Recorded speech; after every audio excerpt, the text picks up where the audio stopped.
Okay, Okay. so should we just say our names first? So I'm Cassidy Hedrick. I'm Gabby Dow.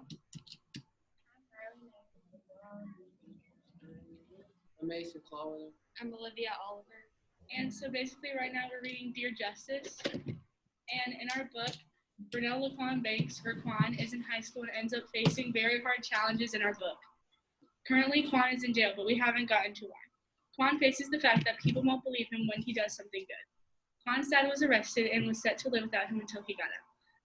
So that was Wait, his what? So his dad got arrested. Okay. Yeah. He was young, so like he was like set to live without him until he got out. So it's kind of the story of our book. Okay. Okay. So like so we have some questions that are like based off our book. So in the story, Quan goes through the experience of having his dad being arrested, and is there when it goes down. So have you ever dealt with kids that have been through the same situation as Quan with like having a parent being arrested? Yes, I have. Actually, one of my students now has, his dad was arrested and spent several years in jail. He just got out, actually. And I've had other students go through that. And that is actually, I don't know if you've ever heard of the term ACE. It stands for Adverse Childhood Experiences. And there's like 10 different types of that. And they lump that into trauma, right? So there's 10 different types of, or 10 different ACEs, I guess, experiences.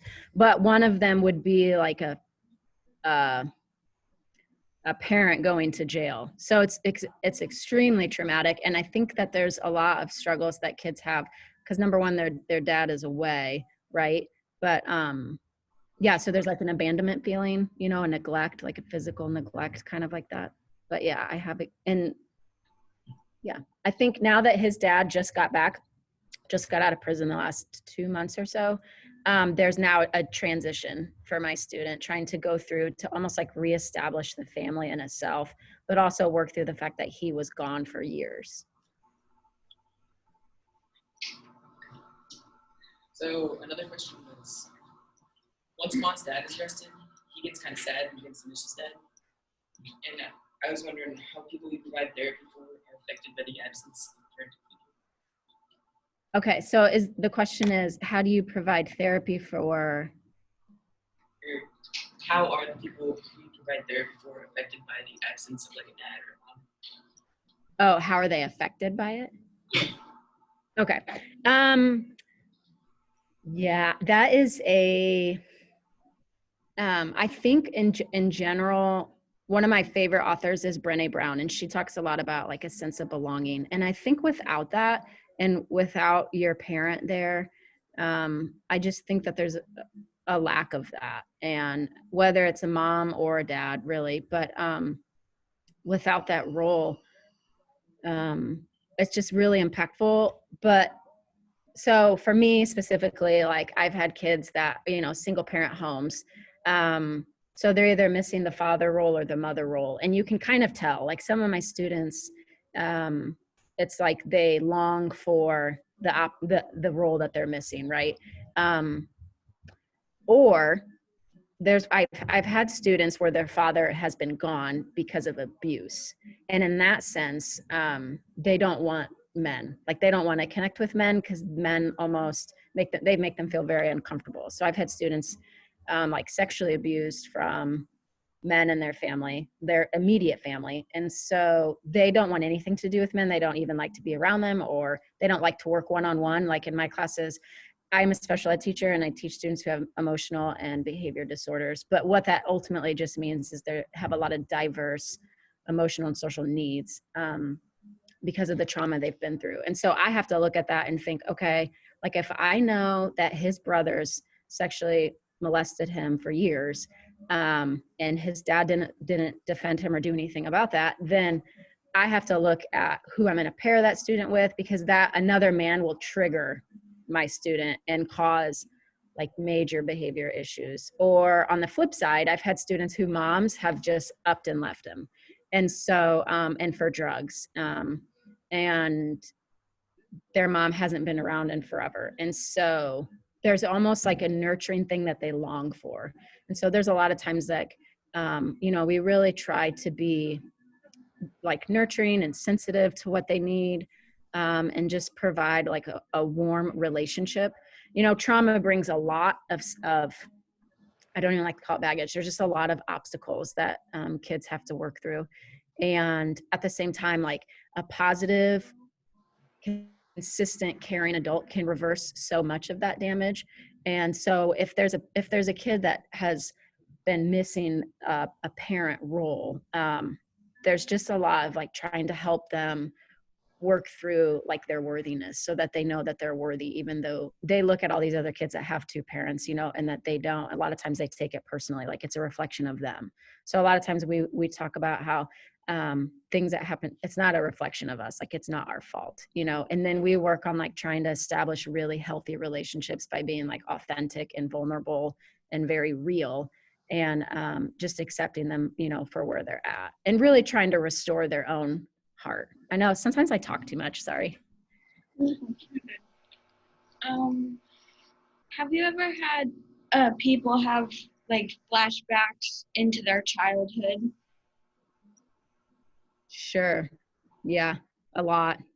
We actually just read a book called, but at the same time, I think it is helpful because I think that there's a lot of, I think it helps them to heal. I think sometimes we just shove stuff down so far deep that we don't ever really get to work through it. And so we actually just finished a book called Touching Spirit Bear, which is about healing and restorative practices, really. And so in the book, this boy made a totem pole, and he carved symbols kind of, on his totem pole to represent experiences of his life. And that's what we're doing. We're carving things in clay just to kind of be able to talk through and like work through what we've been through. I always say, grow through what you go through. And I think that they do go back, and it is a trigger, and it can get violent at times, and destructive, but it also creates a really humongous opportunity for them to heal, because my kids are lacking resources. They don't have counseling. Their parents aren't taking them to counseling. Like everything that they get comes from the school. And so when they do go back to those moments, a lot of it is because it's triggered by something we have no idea triggered them. And in that sense, like we have to use that as a huge opportunity to really talk about what they went through as a step and to heal.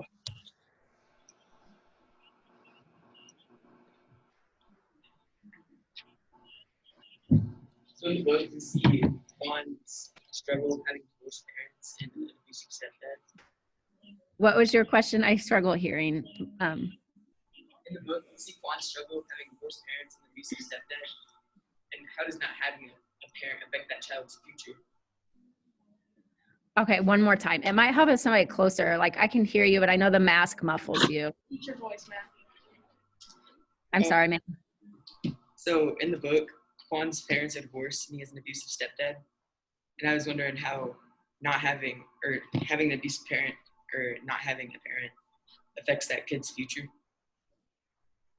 Yeah. So divorce is actually another one of the ACEs, the things that I referenced earlier, the adverse childhood experience. That's 5 of those things are personal. They're like physical abuse and verbal abuse and sexual abuse and emotional abuse, and then like physical neglect. But then it's also like a divorce. It's a mother who gets beat. It's somebody who goes to jail. It's somebody who's an alcoholic. And so it's being around people in our family like that. And one of them is divorce. And when obviously if that child right there, if he's experiencing divorce, but also abuse, I mean, he's got 2 of those right there. And the more that kids have of those experiences, then actually, I think it's like 4. I think 4 or more is kind of the point where it gets pretty intense. Like they're actually 12 times more likely to commit suicide. I think there's like 50, I forget the statistics, like a little bit more than 50% of students with 4 or more of those have emotional and behavior disorders, I guess, learning behavior or learning disorders. So the more that they experience of that, they're also more susceptible to depression and anxiety and alcoholism. that's why it's so important to get caring adults involved. You know, that's why I think divorce is really hard on kids. I have one right now. His parents got divorced 2 years ago, and he was a rock star in school. And since the divorce, like real quick, got on everybody's radars. He's been violent, aggressive, and you know, he'll even say like, we've talked about it, and he hasn't been like that this year, but he was like that for about 2 years. And so I've just kind of asked some questions, and you know, he's like, I just hate my life. And he's like my, you know, but he also saw his mom get abused. There was drugs in the house. There was divorce. And then, you know, there was a lot of emotional abuse in his house. I mean, so right there, and like just a short time, we're talking 4 of those aces. And so he's gone through a whirlwind of stuff. And in the class, it creates a lot of behavior things. And if it doesn't get addressed soon, then the older that children get with these unresolved traumas, you know, then it just turns into it turns into emotional and mental health disorders, but it also turns into like long-term physical disorders like health disease and alcoholism and stuff like that. Has there ever been a patient or a student where their parent has been taken away from their child, like Juan's dad did when he went to jail?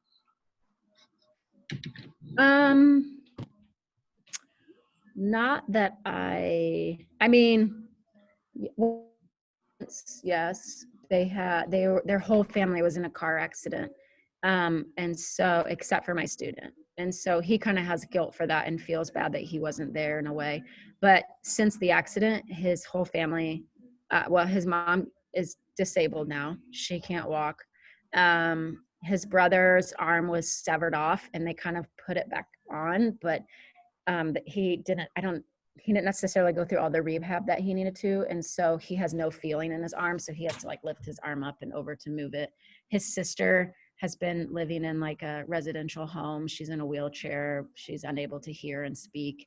And it's because his dad had drugs and alcohol in his system. And so his dad was sent to prison. And we talk about that accident that happened 4 years ago daily. I mean, it is something that he carries with him. And so remember that totem pole I was talking about? One of the things that he carved is a broken heart. And he's like, my heart's just broken. He's like, you know how people always say that God doesn't give you anything that you can't handle. He's like, well, it's not true. And he's like, I just can't handle everything. So it happens. And it's just a lot, you know. We're not really meant to necessarily process all of that stuff. And it's something that he carries with him every day, you know. And even with his dad back now, it's still you know, he's like, my family's torn apart. And so, yeah, it's very hard. Have you ever had a patient that went to juvie before? What's that? Have you ever had a patient that's gone to juvie before? Yes, I have. Yeah, for stealing. And you know, this boy was raised in a single home, and his dad wasn't around at all. And I think his mom was a really hard worker, but wasn't home that often. And I feel like, again, I go back to this sense of belonging. I think in all of us, we have this really deep sense of belonging. And when we don't have that, we just kind of go wherever we can get it. And so my past student got involved in a gang, and, you know, this was in Bloomington. And so he was involved in a gang, and he stole stuff. And, yeah, he went to juvie, and he actually, he also raped a girl. So it was very intense, but yeah, so he went to juvie. And again, he has a past, you know, with a lot of trauma, unresolved trauma. And so, you know, when we go through trauma, like it totally changes our brain.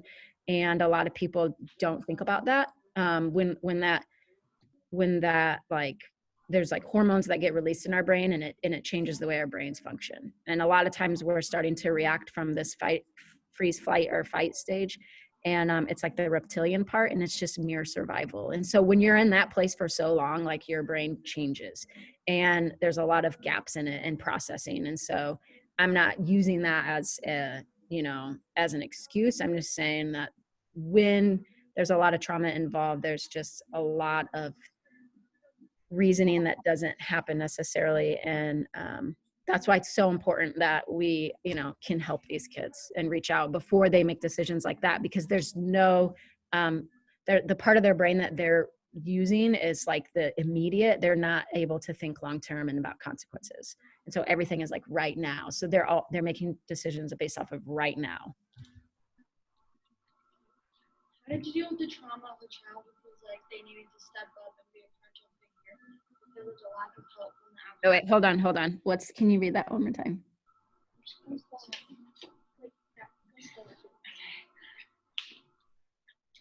Okay.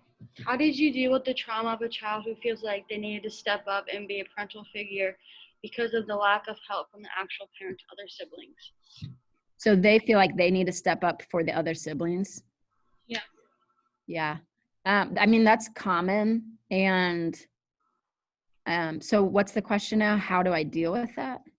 Yeah. Like, how do you help them through it? Yeah. I mean, I just think that you give them what you can to help them, whether it's, I don't know. I mean, it's honestly like my students become my kids, I guess. And so when that happens, like we try to help them with whatever it is that they need. I mean, whether it's food or whether it's resources as far as like outside help or clothing and shoes. I mean, we just got one of my kids. I mean, he just got some new shoes, but I have a whole closet full of food. I've had kids take food home for the weekend. I mean, if their primary needs aren't being met, then that you have to meet those initial needs. So when they're trying to step up like that for the family, we're always there, to help with that. And honestly, it turns into even home visits. I've been to several homes and I've dropped off groceries and we drop off, clothes and like whatever it is that they need. It's just something that, it's like you want to be there for them. And also I feel like when that parent role isn't there, you also kind of still got to connect with them and you got to help them too. Like I never think like, oh, they're never going to step up. I always have hope that they will, and they just need, a lot of times honestly, I would love to research raising trauma. I think when kids experience trauma, and they go through these intense moments as a teenager, even as a young kid, and they don't resolve it, their brain it's not functioning the way that like somebody without trauma would function. And so if they're going to have kids and they're going to raise kids from a place of unresolved trauma, then they're raising kids in an unresolved trauma environment. And so a lot of times, like with your question, if siblings are trying to step up, like that tells me also that that parent needs some help. So it's just a whole community. It's like a tribe, everybody's got to kind of step in and be there. Would childhood trauma affect brain development in a person or child?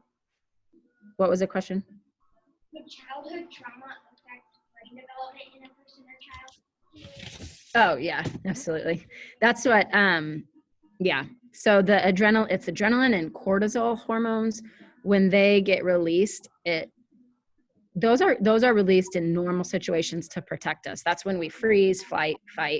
But when we're constantly in that, if you're thinking about that and you're like, man, this one time, like it was really traumatic and I ran, like I just got out of that because, my parents were fighting and I froze and I didn't know what to do. So I just went to my room and I froze. But if you're experiencing like verbal abuse every day and you're experiencing somebody abuse you every day, or maybe it's even like poverty, maybe you're just living in like poverty every day and your bills aren't getting paid and you don't know that there's going to be food. That means like your brain is constantly releasing those hormones to just protect you. But what it does is it changes your brain, it becomes kind of an unhealthy. And that's when I was kind of saying earlier, students start operating under that like reptilian part of the brain where it's just nothing but survival. And yeah, like our hope is, my goal in here, that's what I experience daily, is to help regulate them.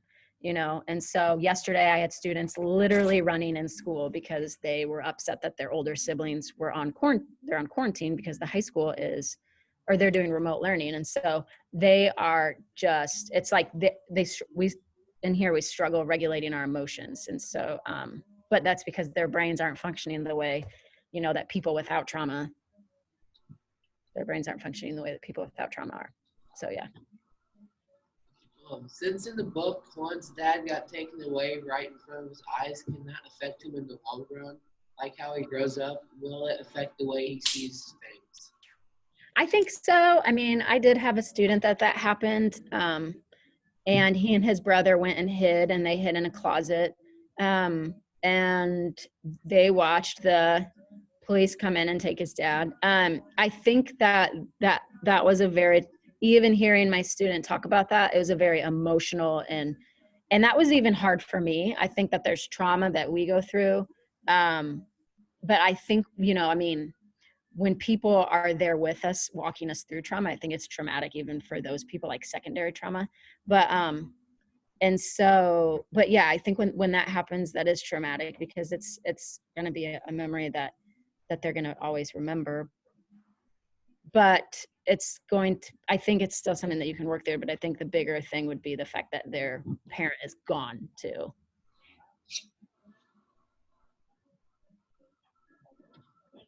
So we're kind of gonna like ask questions, like out of curiosity. Like, Okay. wondered about like what you do. Okay. What is the big thing you do in your job?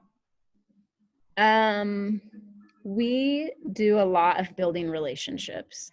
And so I would say the biggest thing is to build really meaningful, authentic relationships, not like, I mean, in general, you know, the thing that helps the most work through trauma or reverse, I guess, the damage that trauma can cause is to be able to build trusting relationships with adults. And so that's the biggest thing. We also teach a lot of like how to regulate ourselves. There is math and social studies and all of that, but intermixed incessantly would be lessons on like how we interact and also like how to restore relationships and how to restore our own selves and knowing that we have like value and worth, even though somebody maybe treated us in a way that we didn't feel it. I think trauma is trauma is not only like an event, but it's the feeling that event created. So like you and I could go through the same thing, but have different feelings from it because of our own different experiences. And so it's a lot of social and emotional work. And also just being able to identify how we feel. So we try to like do a lot of restorative circles and restorative practices and be able to talk about how we feel and why we feel and be able to articulate ourselves. What do you do each day at your job? So, I mean, I teach academics. We work on building relationships. We have point sheets, and we really target a lot of, you know, how we treat each other, how we communicate. There's typically a store in here where they can buy things like an incentive. It's a little empty today. I gotta go get more. And we just connect, you know, and even outside of here, you know, sometimes like, I'll be honest, I have a couple students before that have said, you know, do you go to church? Can I go to church with you? And so I pick them up for church. And there's another student, when he sees me out at the park playing soccer, he comes and plays with my kids and I. Like it's not something that stops at 3:15. Like because it is so focused on relationships, it's like an all day, everyday thing. And I will say the biggest thing for me in working in this environment is that I take care of myself because I can't pour into other people if I'm empty. And so like I'm a single mom, and so I have 2 kids after school all day, you know, and it is wonderful, but some nights it's draining. And so if I'm not filling myself up and taking care of myself, whatever that is, then I cannot be there for anybody else. Like a dysregulated teacher can't help a dysregulated student. Like I'm not going to be able to help a student get back on track if I'm myself off. And so, What made you want to be a childhood trauma psychologist? well, so I wanted to be a special ed teacher, and then that kind of shifted because my parents are divorced. My brother was physically abused and sexually abused. And I grew up in a very like emotionally abusive house. And so, I can't say very, but it was, for me it was. And so, those things happened, and I did go through therapy, just for a little bit to kind of deal with like my dad's, because my biological dad, like he disowned me a couple times and he forgot my birthday for like ever. My stepdad, I know he loved me, but he wasn't really involved, and so it was just a lot of pain. Like I experienced pain from that. But then when I was in my 30s, my brother died, like traumatic. It was traumatic to me because, knowing now my parents and my relationship with my dad's, like my brother was my best friend. And so his birthday is actually today. And he died surfing, and I was devastated. That was really hard for me. And then I also went through a divorce, and then my brother-in-law, I don't know if you guys know Mrs. Reardon. Okay. So her husband is my brother-in-law's brother. But anyway, so Nick Reardon, so he died of cancer. But the year before my brother died was my cousin is Michael Collins. So MC Strong, I don't know if you've heard of that. That's my cousin. So he was killed by a drunk driver. So in like 4 years, there was 3 really terrible deaths and then a divorce. And it was a lot of trauma. So I went through like, I don't know, 3-ish years of therapy to kind of work through that. And it was just something that I really wanted to help others through. Like I wanted to be there for others, to help them through it so they didn't have to carry all that pain with them. And so I just pursued, like in teaching, I believe that a lot of like emotional and behavior struggles are because of trauma. It's not a behavior issue, it's a brain issue. Going back to like, does it impact the brain? It's more of a brain issue. So it's just trying to help students regulate themselves and rewire their brain in a way. So that's why it's a lot of info, sorry.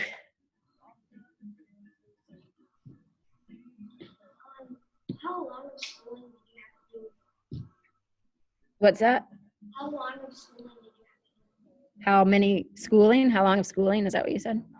I mean, I did my undergrad, got my teaching certificate. I went and got 1 master's in like curriculum instruction.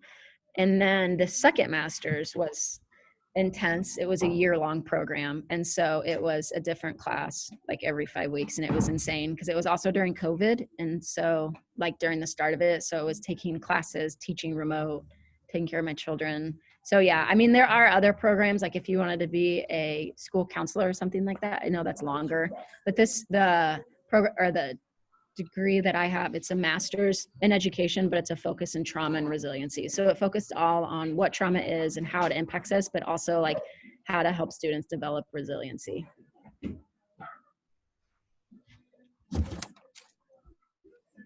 So that one was a year long, sorry. Do you have to travel for your job at all? Or is it mainly just to make money? Okay, can you ask one more time? Sorry. Do you have to travel for your job at all? No, I don't. I mean, I'm here in the school, so I don't have to travel. Do you have a special certificate or training to help with trauma therapy? Do I have what? A special certificate or training to help with trauma therapy? No, I just have the master's, but even that, it's not necessarily like a licensure. It's just more of a focus, Someday that would be cool. When you are working with a patient, do you have a safe place for them to be calm and feel safe? Yeah, we have like a little area with carpet and bean bags. Like I have like lights, string lights, you know, and lamps. And in general, there's always music on. I try to make the class calm. There's fidgets. My last class, I had couches, and just like chill, you know, a place where we can go. And they just, even when they're upset now, like they just go to the beanbags and relax. Where did you get your education? Like a certain school or in my What's that? Where did you get your education? Illinois State. I went to ISU. My first master's was at Olivet, and then this last one was through Concordia. So there's not really a lot of teaching masters in for teachers in trauma. This was kind of the first one, and so I'm hoping for teachers' sake there'll be more offered, because I think it's great for us to be aware of, be trained in. Is there some students that like don't like to talk about their situation? Yeah, for sure. Absolutely. And that's why it's so important to build relationships. So, but in order to build them, like you have to be authentic yourself. So all of my students know what I've been through, because it's kind of crazy for me to like, and they may not know all, like they don't know all the details, but they kind of know part of my life, because if I'm expecting them to share part of theirs, like I have to be just as vulnerable with them. And so they absolutely. Well, like, do you have patients that have like a hard time reaching out? Like wanting to actually talk? Not really, actually. I mean, like maybe initially, but they kind of all, again, I think everybody wants to know they belong. And so once they feel that, like once they feel comfortable, then it's totally fine. And so, yeah. I mean, initially, yes, which I think is normal, but then eventually, I guess there's one student that really struggled, and that was because he was sexually abused. Okay, so like what age group do you usually help with? I've worked with 6th grade through, let me think, 5th through 8th for 4 years. And then with that specific, like placement. And then the other, I also worked for a year with high school students with that placement. I feel like it's better to work with them when they're younger though, because the longer that they carry that pain, I think the harder it is to release it.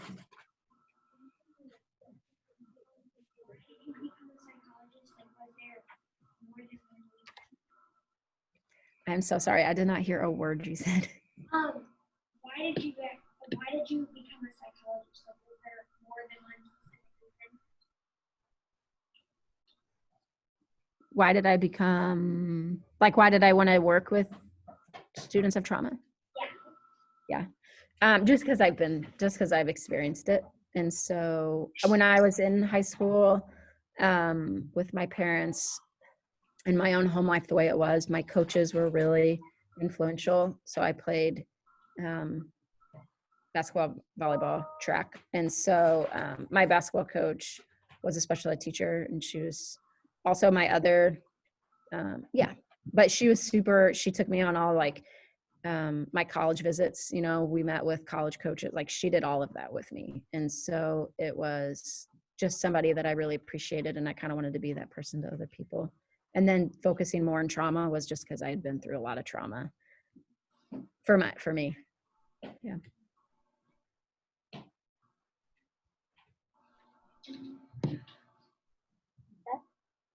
All of our questions. Okay, cool. Sorry for the word vomit. Sometimes I talked a lot. I mean, do you have like any questions for us? Yeah, I mean, what are you guys gonna do with all this information? I don't know. She just said to interview. Like we do something called anchor activities with books. With each book we read, and one of our anchors is to interview people. Yeah. So we have like more information, like, or kind of see a way how like Quan from our book felt during all of it by talking to others. So. Are you guys surprised by anything that that you've learned or anything that I said?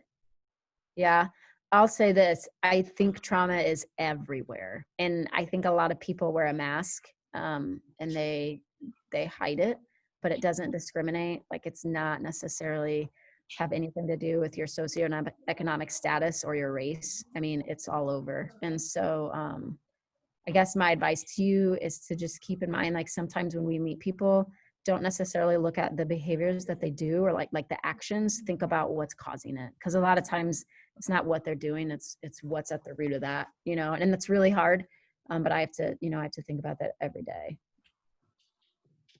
So yeah, I like to think of people as icebergs, and we only see the tip. There's a lot underneath the surface, and I think it was Abraham Lincoln that said it. He was like, if I don't like somebody, I must first get to know them. And that's just always something that I think about. Like sometimes we don't like somebody because of their actions. That's like, well, we need to get to know them because there's probably a lot of things that make them who they are, you know, things that are rough. So yeah, good luck to you guys. You too. Thanks for the time. Have a nice day. Where's the Christian?